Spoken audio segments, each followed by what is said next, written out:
शिक्षा और संस्कार में आप सबका स्वागत है। धर्म शिक्षक भर्ती परीक्षा के प्रयास क्रम में यह दूसरा प्रस्तुतिकरण है। प्रथम वीडियो में षोडश संस्कार से संबंधित विभिन्न बातों की जानकारी दी जा चुकी है।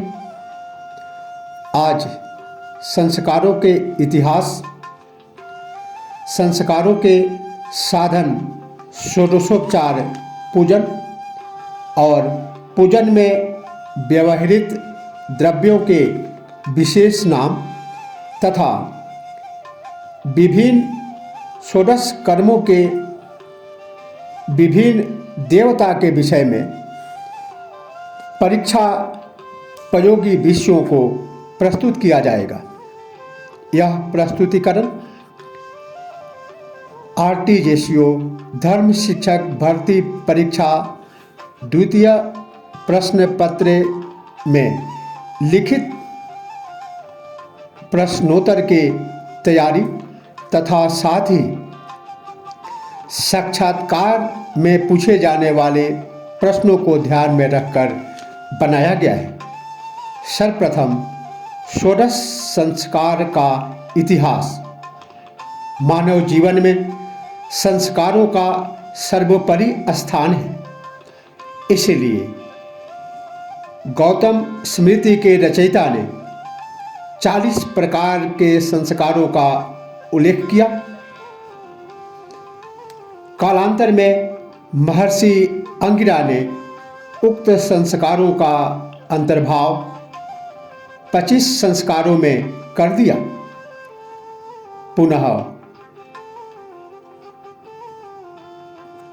इसे विभिन्न स्मृतियों में 16 संस्कार के रूप में आज समाज में इसका प्रचलन है। उन स्मृतियों में याज्ञवल्क्य स्मृति और मनुस्मृति में इसका विशेष रूप से उल्लेख है। सर्वप्रथम इन 16 संस्कारों को प्रस्तुतिकरण के लिए 16 प्रकार के उसके साधन, उसके षोडश उपचार शास्त्रों में बताया गया है। देवी देवताओं के पूजन में 16 विधान होते हैं जिन्हें षोडशोपचार कहा जाता है। सर्वप्रथम उपचार है आवाहन। किसी देवी देवता या आराध्य को, अभिष्ट को बुलाना यह आवाहन कहलाता है।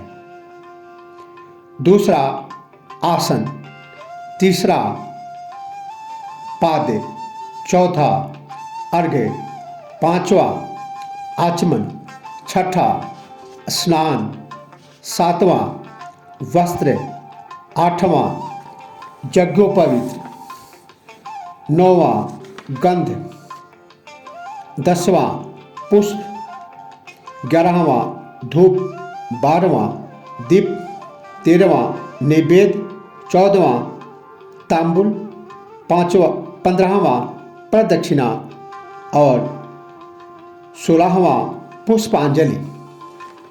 विशेष रूप से षोडशोपचार पूजन में किसी भी देवता के पूजन के लिए हम पुरुष सूक्त के 16 मंत्रों का उपयोग क्रम वाइज कर सकते हैं और किसी भी देवी के पूजन के लिए श्री सूक्त का उपयोग किया जा सकता है। इसका अभ्यास साक्षात्कार के लिए भी उपयुक्त होगा। अभी दूसरा विषय है पूजन में व्यवहृत द्रव्यों के विशेष नाम, जैसे पंचगव्य। पंचगव्य क्या होता है? तो गोमूत्र, गोमय अर्थात गोबर गाय का, गोदूध, गोदधि गाय की दही और गोघृत, ये पांचों सामग्री पंचकव्य कहलाते हैं। मधुत्रय घृत, दुग्ध और मधु के मिश्रण को मधुत्रय कहते हैं। पंचामृत दूध, दही, घृत, मधु और शर्करा का मिश्रण पंचामृत कहलाता है। पंचपल्लव आम, बट्टे, पीपल, गूलर और पाकर के पत्ते पंचपल्लव कहे जाते हैं। सर्वगंध कर्पूर, चंदन, कस्तूरी और केसर समभाग को सर्वगंध कहते हैं। सर्व औषधि कूट, जटामंसी, हल्दी, दारू हल्दी, मोरबेल, चंदन, बच्छ, शिलाजित, चंपक और नागर मौथा सर्वौषधि है। सप्तधातु सोना, चांदी, ताम्र, पीतल, लौह, यशद और सीसा सप्तधातु हैं। पंचरत्न सोना, वज्रमणि, नीलमणि, पद्मराग और मोती पंचरत्न हैं, अथवा माणिक, वज्रमणि, वैदुर्य, पुष्पराग और इंद्रनीलक को पंचरत्न कहते हैं। दशांग धूप कुट 6 भाग, गुड़ 2 भाग, लाक्षा 3 भाग, नखी 5 भाग, हरड़ 1, राल 1, जावित्री, जायफल, लवंग 3-3 भाग, शिलाजीत 1 भाग, नागरमोथा 4 भाग तथा अगर 1 भाग कूटकर धूप तैयार किया जाता है। धूप बनाने का विधान है। सप्तधान जौ, गेहूँ, तिल, कांगनी, मूंग, शामक और चना सप्तधान या सतंजा कहे जाते हैं।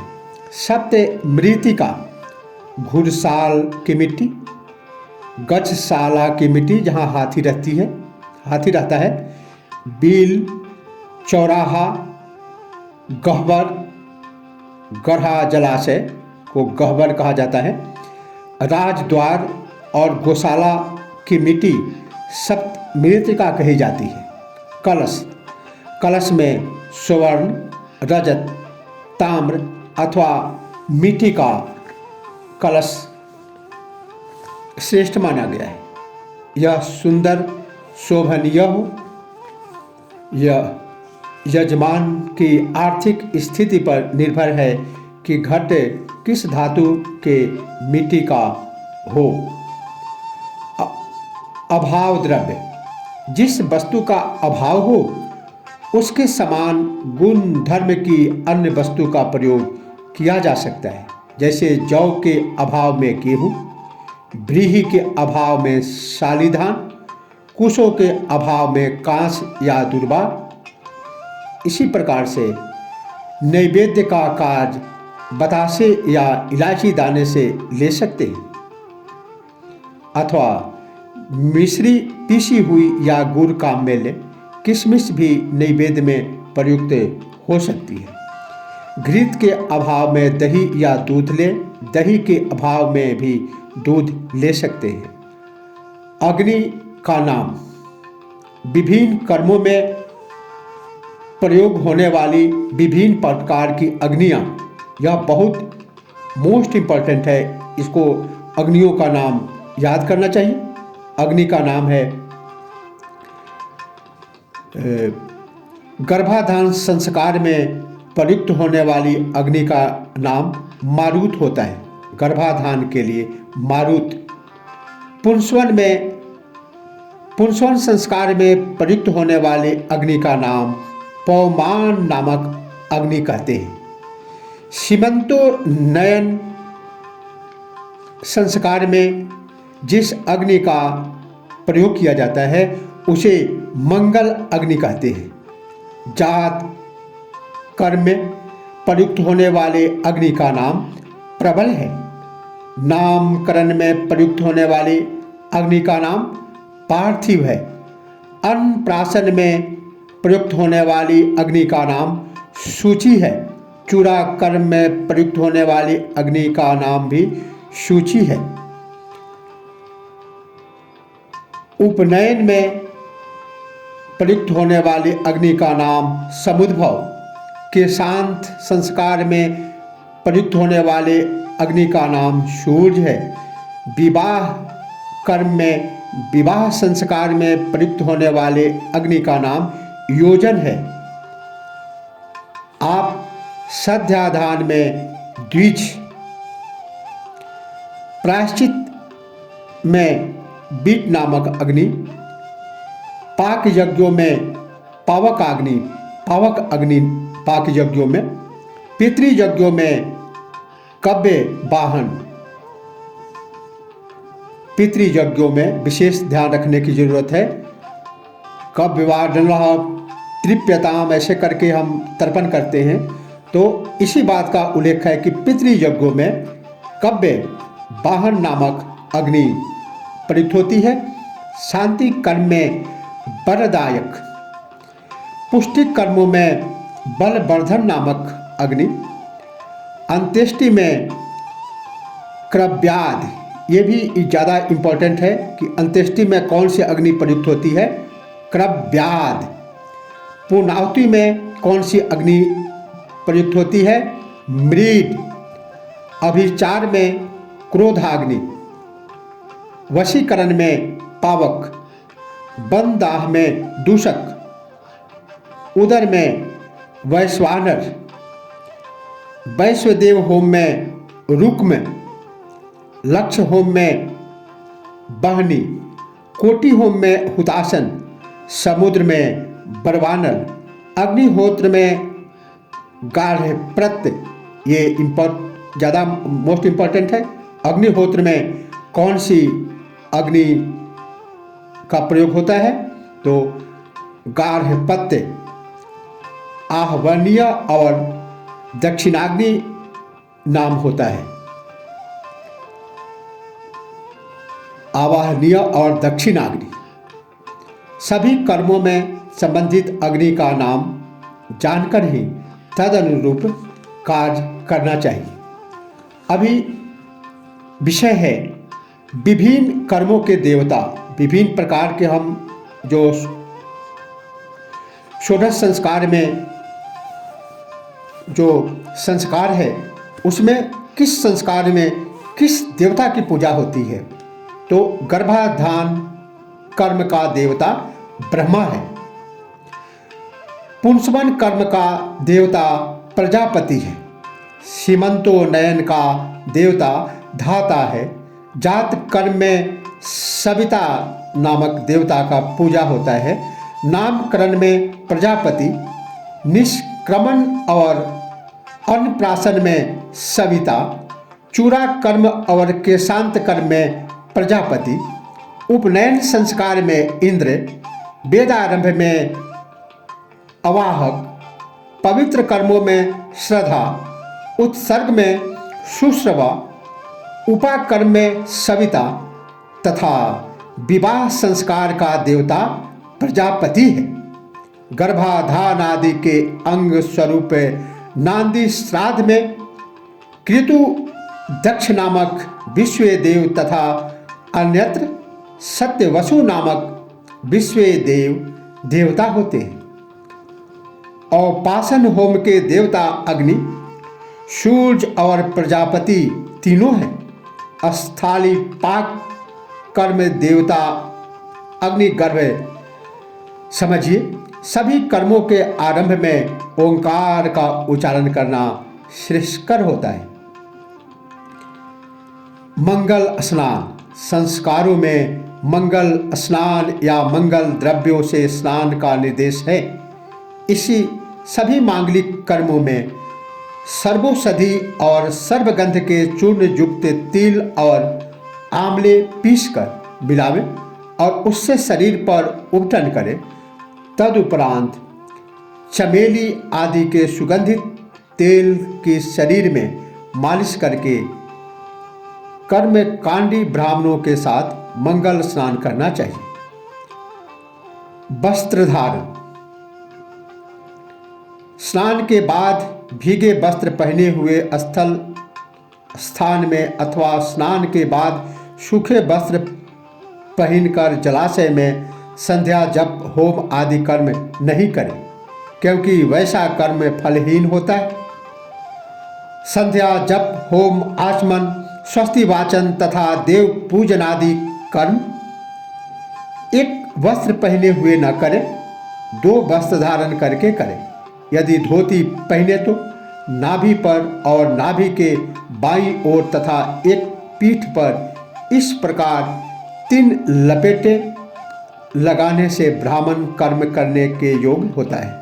शौच जाने, कमर में लपेटने तथा मूत्र और मैथुन के समय जो वस्त्र काम में लाया गया हो वह संध्या जप देव पूजन तथा होम आदि सभी कार्यों में निषिद्ध है। श्रौत तथा स्मार्ट कर्मों में 2 जनेऊ धारण करें। यदि अंगूछा न हो तो अंगोछा तावल न हो तो उसके स्थान पर तीसरा जनेऊ धारण कर सकते हैं। दक्षिणा। षोडशोपचार आदि से देव पूजन अथवा यज्ञ आदि कर्म के समाप्त होने पर ब्राह्मणों को दक्षिणा देनी चाहिए। दक्षिणा का कोई नियत परिमाण नहीं है, जिसकी जैसी श्रद्धा हो वैसी ही दक्षिणा प्रशस्त होगी। यह पैसे, रुपया, चांदी, स्वर्ण, रत्न, आभूषण, अन्न, गौ आदि, पशु या भूमि आदि किसी भी रूप में हो सकती है। संस्कार के अंतर्गत आज इतना ही। विशेष अन्य प्रकरण में तत्काल कुछ जो प्रश्न पूछे जा सकते हैं उस पर चर्चा करेंगे। मधुत्रय क्या है, या ऐसे प्रश्न किए जा सकते हैं कि घृत, दूध और मधु के मिश्रण को क्या कहते हैं। तो घृत, दुग्ध और मधु के मिश्रण मधुत्रय कहलाते हैं। दूध, दही, घी, मधु और शर्करा का मिश्रण क्या कहलाता है। पंचामृत। या पंचामृत के निर्माण में किन द्रव्यों की आवश्यकता होती है। पंचपलव में किस पेड़ के पलव का उपयोग होता है। आम, बट्टे, पीपल, गूलर और पाकर। सर्वगंध से क्या समझते हैं। कपूर, चंदन, कस्तूरी और केसर संभाग में सर्वगंध कहे जाते हैं। इसमें कौन सा सर्वौषधि है। कूट, जटामंसी, हल्दी, दारू, हल्दी, मोरबेल, चंदन, बच्चे, शिलाजीत, चंपक और मौथा, ये सारे सर्वौषधि है। इसके जगह पे कुछ और लिख दिया जाएगा, कर्पूर, चंदन, कस्तूरी आदि, तो वह नहीं है। ये ध्यान रखने वाली चीज़ें हैं। सप्त धातु क्या होता है। सोना, चांदी, ताम्र, पित्तल, लौह, यस्क और सीसा। पंचरत्न क्या होता है। सोना, वज्रमणि, नीलमणि, पद्मराग और मोती पंचरत्न है। दशांग धूप क्या होता है। तो दशांग धूप के लिए 10 प्रकार के धूप की सामग्री बताई गई है। वो है कूट 6 भाग, गुड़ 2 भाग, लाक्षा 3 भाग, नखी 5 भाग, हरड़ 1 भाग, राल 1, जावित्री, जायफल, लवंग 3-3 भाग, शिलाजीत 1 भाग, नागर मोथा 4 भाग तथा अगर तगर 1 भाग कूटकर ये दशांग बनाए जाते हैं। सप्तधान में किस प्रकार के अन्न सामग्री का प्रयोग किया जाता है। जौ, गेहूँ, तिल, कांगनी, मूंग, श्यामाक और चना सप्तधान या शतंजा कहे जाते हैं। सप्तमित्रिका, इस तरह से कलश आदि के विषय में कई तरह से प्रश्न बनाए जा सकते हैं। आज इतना ही, शेष अन्य प्रकरण में। तब तक के लिए जय हिंद, जय भारत।